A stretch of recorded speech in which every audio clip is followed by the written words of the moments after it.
አንድ ጥያቄ ልጠይቃችሁ። ከ2 ዓመትና ከ1 ዓመት በፊት ጀምሬው ቢሆን ኖሮ ዛሬ ላይ የት በደረስኩ የሚያስብላችሁ ነገር አለ? አብዛኞቻችን በየቀኑ አዳዲስ የዩቲዩብ ቪዲዮዎችን ስናይ ይህንን ሀሳብማ እኔም ብሰራው እኮ ይዋጣልኝ ነበር እንላለን። ነገር ግን ስልካችንን አንስተን መጀመር እንፈራለን። ዩቲዩብ ጀምረው በአጭር ጊዜ የተሳካላቸውን ሰዎች ስታዩ ይህን እኔም ከ1 ዓመት ከ2 ዓመት በፊት ጀምሬ ቢሆን ኖሮ የት በደረስኩኝ ነበር ትሉ ይሆናል። አብዛኞቻችን ግን ዩቲዩብ መጀመር እንፈልግና እንዳንጀምር ከሚያደርጉ ምክንያቶች ውስጥ ዋነኛው ፍርሃትና ሰው ምን ይለኛል የሚለው ነው።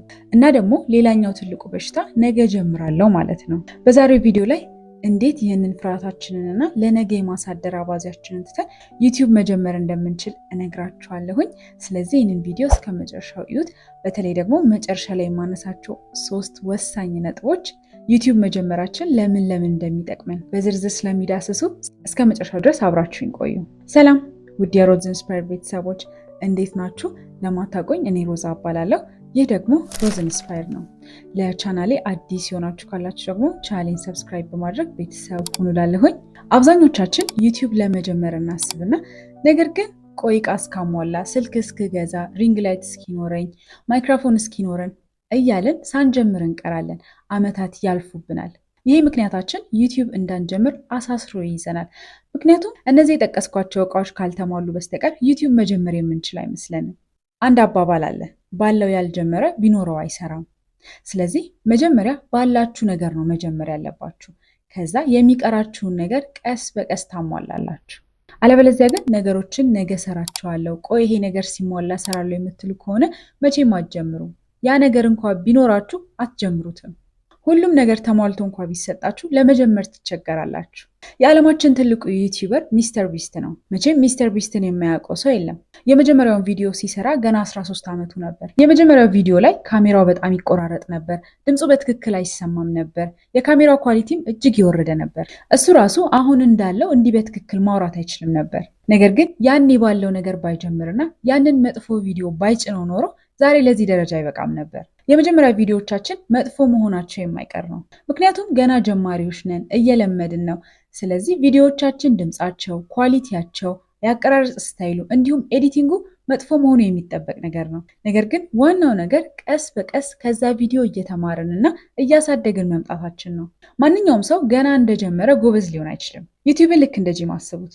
አንድ ሰው የመጀመሪያ ቀን ጂም እንደገባ ትልልቅ ክብደቶችን አያነሳም። ምክንያቱም ጡንቻው ገና አልዳበረም፣ ጡንቻው አይችልም።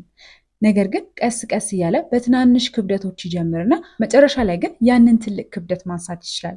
ዩቲዩብም ልክ እንደዛው ነው። የመጀመሪያ ቪዲዮዎቻችን መጥፎ ቢሆኑም ነገር ግን ከቀን ወደ ቀን እየተሻሻሉና መጨረሻ ላይም በጣም ጥሩ ቪዲዮ እንለቃለን።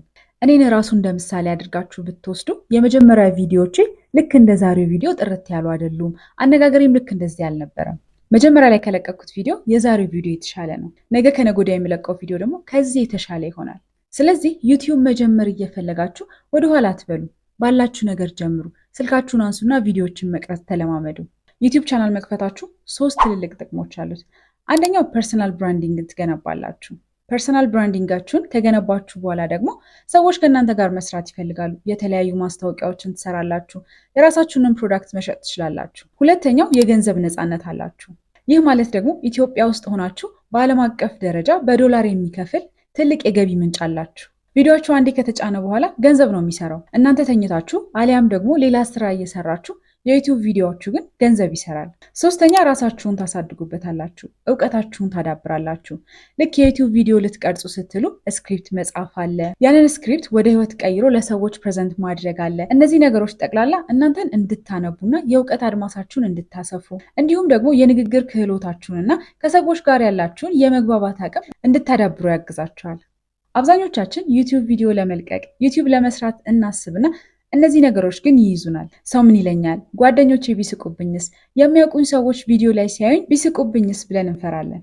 ነገር ግን ሰው መሳቁ አይቀርም። ይህንን ነገር አምናችሁ መቀበል አለባችሁ። ሳቁም አልሳቁም እናንተ ብቻ መጀመር ነው ያለባችሁ። የጀመራችሁ ሰሞን አካባቢ ሊስቁባችሁ፣ ሊያሾፉባችሁ ይችላሉ። ነገር ግን ወደ መሀል አካባቢ ስትሄዱ ይህ ነገር የእውነት ይሰራል ማለት ነው ወደ ማለትና እናንተን ወደ መጠየቅ ይገባሉ። ዩቲዩብ እውነትም ይከፍላል እንዴ? ዩቲዩብ እንዴት ነው የሚጀመረው? እስኪ ዩቲዩብ አስጀምሩኝ ወደ ማለት ይገባሉ። የሰብስክራይበራችሁ መጠን እየጨመረና በዩቲዩብ ስኬታማ እየሆናችሁና እያደጋችሁ ስትመጡ ደግሞ ድሮም እኮ እኔ ብዬ ነበር ችሎታ እንዳላት አውቅ ነበር ይሏቸዋል። ዛሬ ላይ ስትጀምሩ መሳቂያ ቢያደርጓችሁ ነገ ላይ ታዋቂና ስኬታማ ስትሆኑ ግን ይህ ሰው እኮ አውቀዋለሁ ብለው በእናንተ መኩራት ይጀምራሉ። እናም የተጓዛችሁበትን መንገድ እንድታሳዩቸው ይለምኗቸዋል። ስለዚህ ሰው ምን ይለኛል የሚለውን ፍርሃታችሁን አቁማችሁ ዛሬውኑ ጀምሩ። ሌላኛው ደግሞ ዩቲዩብ እንዳንጀምር የሚያግደን የቁሳቁስ አለመሟላት ነው።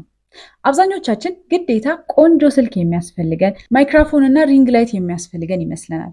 ነገር ግን ባለን ስልክ መጀመር እንችላለን። ላይት ከፈለግን ወደ መስኮት ጠጋ ብለን የቀን ብርሃንን ተጠቅመን በተፈጥሮ ብርሃን ቪዲዮዎችን መቅረጽ እንችላለን። ማይክም አያስፈልገንም። ማይክ ሳንጠቀም እንዲሁ ስልካችን ሪከርድ ማድረግ ይችላል። እነዚህን ነገሮች አንድ 10-20 ቪዲዮ ከለቀቅን በኋላ ማሟላት እንችላለን። ለምሳሌ እኔ መጀመሪያ ስጀምር ማይክ አልነበረኝም፣ ሪንግ ላይትም አልነበረኝም። መስኮት አጠገብ ሆኜ ነበር ቪዲዮዎችን የምቀርጸው። አሁን ላይ ግን ሞኒታይዝ ተደርጌ ክፍያ ከጀመርኩኝ በኋላ እንደምታዩት ማይኩንም ገዝቻለሁ፣ ሪንግ ላይቱንም መግዛት ችያለሁ። እንዴት በአጭር ጊዜ ውስጥ ዩቲዩብ ላይ ሞኒታይዝ መሆን እንደቻልኩኝ ቪዲዮ እንድሰራላችሁ የምትፈልጉ ከሆነ ኮሜንት ላይ ጻፉልኝ። ማወቅ የምትፈልጉ ከሆነ ቀጣይ ቪዲዮ ላይ እሰራላችኋለሁ። ስለዚህ እንደነገርኳችሁ ነው፣ ግዴታ ትልልቅ የሆኑ ቁሳቁሶች አያስፈልጉንም ለመጀመር። ባለን ነገር መነሳትና ባለን ነገር ጀምረን ቀስ እያለን ማደግ እንችላለን። አብዛኞቹ ትልልቅ ዩቲዩበሮች መጀመሪያ ሲጀምሩ የቪዲዮቸው ኳሊቲ በጣም የወረደ፣ የድምፃቸው ኳሊቲም ልክ እንደዛው በጣም የወረደ ነበር። አብዛኛው ሰው ዩቲዩብ ሲጀምር ሙሉ ለሙሉ የሚፈልገው ነገር ተሟልቶለት አይደለም። ዛሬ ላይ አብዛኞቻችን የያዝናቸው ስማርት ስልኮች ካሜራቸው ድሮ ላይ ፊልም የሚቀረጽባቸው ኳሊቲ የነበሩ ናቸው። ስለዚህ መቅረጽና መጀመር እንችላለን ማለት ነው። አብዛኛው ሰው ዩቲዩብ ላይ ሲገባ ከቪዲዮ ጥራት በላይ የሚያሳስበው የእናንተ ሀሳብ ጠቃሚ መሆኑ ነው። ቪዲዮችን ጥራት ባይኖረው እንኳን ድምፁ ጥራት ካለውና መልእክቱን በትክክል ማስተላለፍ ከቻለ ሰዎች ቪዲዮችንን የሚያዩበት ምንም ምክንያት የለም። ሌላኛው ሰበባችን ደግሞ ኤዲቲንግ አንችልም ነው። አብዛኛው ዩቲዩብ ላይ ፖስት የሚደረጉ ቪዲዮዎች ትልልቅ ኤዲቲንግን አይጠይቁም። የማያስፈልጉ ቦታዎችን እየቆረጡ መቀጣጠል ነው የሚጠይቁት። ይህ ነገር ደግሞ በጣም ቀላል ነው። እዚሁ ዩቲዩብ ላይ የ10 ደቂቃ የኤዲቲንግ ቪዲዮ ብናይ በቀላሉ ልንረዳው የምንችለው ነገር ነው። ኤዲት ለማድረግ ደግሞ ግዴታ ፒሲ አያስፈልገንም። ስልካችን ላይ ካፕከት አፕሊኬሽንን በነፃ አውርደን መጠቀም እንችላለን። ዩቲዩብ ላይ ስለ ካፕከት ኤዲቲንግ የሚያስረዱ በጣም ብዙ ቪዲዮዎች አሉ። እነሱን አይታችሁ በቀላሉ መረዳት ትችላላችሁ።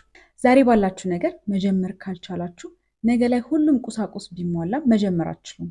ምክንያቱም ችግሩ ያለው ከእቃው ሳይሆን እናንተ አእምሮ ውስጥ ነው። አእምሯችሁ እቃውን ሰበብ እያደረገ ነገሮችን ለነገ እያሳደረ ነው ያለው። ስለዚህ ይህንን ሳይክል ሰብራችሁ ዛሬውኑ ጀምሩ። ወዲያው ቪዲዮ ለቃችሁ አፕሎድ ከማድረጋችሁ በፊት ቢያንስ 5 ቪዲዮ እራሳችሁን እየቀረጻችሁ ተለማመዱ። ድምፃችሁን ተለማመዱት፣ ቪዲዮ አቀራረጽ ስታይሉን ተለማመዱት፣ ኤዲቲንጉንም ተለማመዱት። ከዛ በኋላ 6ኛ 7ኛውን ቪዲዮ አፕሎድ ለማድረግ ትቀርጻላችሁ። ሌላኛው ዩቲዩብ እንዳንጀምር ከሚያደርጉ ምክንያቶች ውስጥ ምን ላይ ልስራ የሚለው ነው። በምን ዙሪያ ልስራ፣ ምን አይነት ኒች ልምረጥ የሚለው ነው።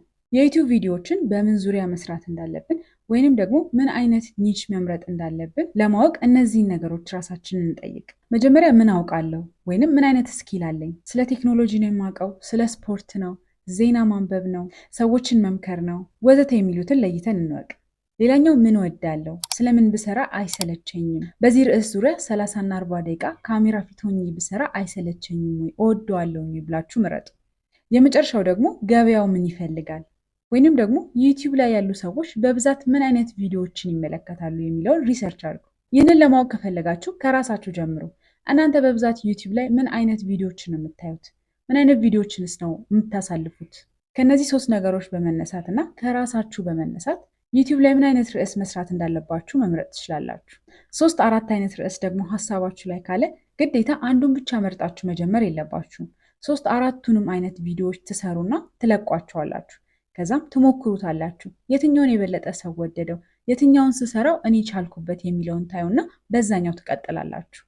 ለምሳሌ አንዱን ቀን ስለ ምግብ አበሳሰል ቪዲዮ ብትለቁ፣ ሌላኛውን ቀን ቭሎግ ብትሰሩ፣ ሌላኛውን ቀን ደግሞ ስለ ቴክኖሎጂ ብትሰሩ፣ አንደኛውን ቀን ደግሞ ዜና ብትሰሩ፣ እንደዚህ አድርጋችሁ 4ቱንም አይነት ቪዲዮዎች በተለያየ ቀን ፖስት አድርጋችሁ ኦዲየንሱ የትኛውን ወደደው የሚለውን ታጣሩና የምትሰሩበትን ኒች በቀላሉ መምረጥ ትችላላችሁ። ይህንን ቪዲዮ አይታችሁ ስጨርሱ 2 አማራጭ አላችሁ።